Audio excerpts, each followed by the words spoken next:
কাঠমান্ডুর আকাশে ধোঁয়া আর আগুনের লেলিহান শিখা। ৯ সেপ্টেম্বরের সেই দৃশ্য যেন পুরো নেপালের রাজনৈতিক অস্থিরতার প্রতীক হয়ে উঠেছে। জ্বলছে সিংহদরবার, দেশটির প্রধান প্রশাসনিক ভবন। কিন্তু শুধু প্রশাসনিক দালান নয়, জ্বলছে মানুষের ক্ষোভ, হতাশা আর বহু বছরের জমে থাকা অন্যায়ের বিরুদ্ধে বিদ্রোহ। গত সপ্তাহ জুড়ে হাজার হাজার তরুণ তরুণী রাস্তায় নেমেছেন। জেন জেড নামে পরিচিত আন্দোলনের কেন্দ্রীয় দাবি দুর্নীতিগ্রস্ত রাজনীতি থেকে মুক্তি, যোগ্যতা আর সততার ভিত্তিতে নেতৃত্ব গড়ে তোলা। 18 থেকে 25 বছরের অন্তত 19 তরুণ পুলিশের গুলিতে নিহত হয়েছেন, আহত 4 শতাধিক। সরকারের পক্ষ থেকে সামাজিক যোগাযোগ মাধ্যমে নিষেধাজ্ঞা জারির পরপরই এই আন্দোলন আরও তীব্র আকার নেয়। এই বিক্ষোভে এক নতুন মাত্রা যোগ হয়েছে। প্রেস টিভি সামনে এনেছে এক চাঞ্চল্যকর তথ্য। নেপাল ইসরায়েল সম্পর্ককে ঘিরে চলছে গুঞ্জন। বহুদিন ধরেই কাঠমান্ডু ও তেল আবিব ঘনিষ্ঠ মিত্র। 1960 সালেই দক্ষিণ এশিয়ার প্রথম দেশ হিসেবে নেপাল ইসরায়েলের সঙ্গে কূটনৈতিক সম্পর্ক স্থাপন করে। এরপর থেকে কৃষি, বাণিজ্য, এমনকি সেনাবাহিনী আধুনিকায়নেও ইসরায়েলের গভীর প্রভাব রয়েছে। কিন্তু সাম্প্রতিক বিক্ষোভে তরুণরা প্রশ্ন তুলছেন, এই বন্ধুত্ব আসলে জনগণের ক্ষতির কারণ হয়ে দাঁড়াচ্ছে না তো? প্রতি বছর প্রায় 7,000 থেকে 10,000 ইসরায়েলি নেপালে আসেন। অনেকেই সাবেক সেনা, কেউ কেউ গাজা যুদ্ধের সময় আহত হয়ে এখানে চিকিৎসা ও মানসিক প্রশান্তির খোঁজে আসেন। কাঠমান্ডুর চাবাড হাউসে বর্তমানে প্রায় 200 ইসরায়েলি আশ্রয় নিয়েছেন।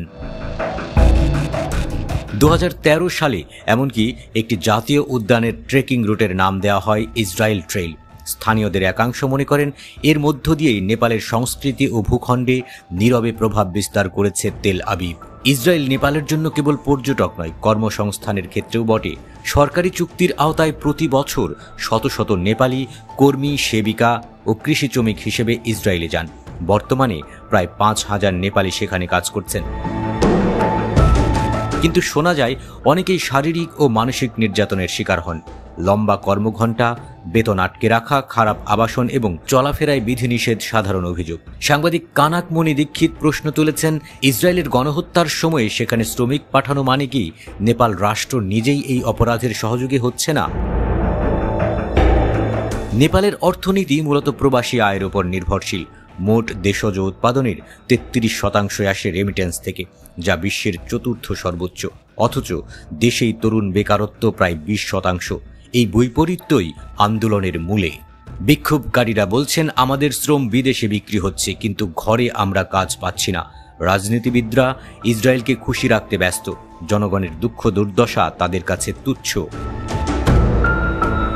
তবে এখানেও ঘটনার শেষ নয়। অনেকের সন্দেহ, ভারত হয়তো মোসাদের সহায়তায় নেপালের সরকার উৎখাত করেছে। কারণ নেপালের বামপন্থী সরকার চীনমুখী হওয়ায় তাদের মেনে নিতে পারছিল না নয়াদিল্লি। এদিকে ইসরায়েলের সঙ্গে বর্তমানে মোদি প্রশাসনের সেই দহরম মহরম সম্পর্ক। পাকিস্তানের সাথে যুদ্ধেও ভারত ব্যবহার করেছে ইসরায়েলি সমরাস্ত্র। অনেকেই মনে করছেন, দক্ষিণ এশিয়া অঞ্চলে মোসাদের কার্যক্রম চলছে ভারত থেকেই। আর ভারতের সাথে হাত মিলিয়ে মোসাদ দক্ষিণ এশিয়ার রাজনৈতিক পট বদলের কাজ করছে।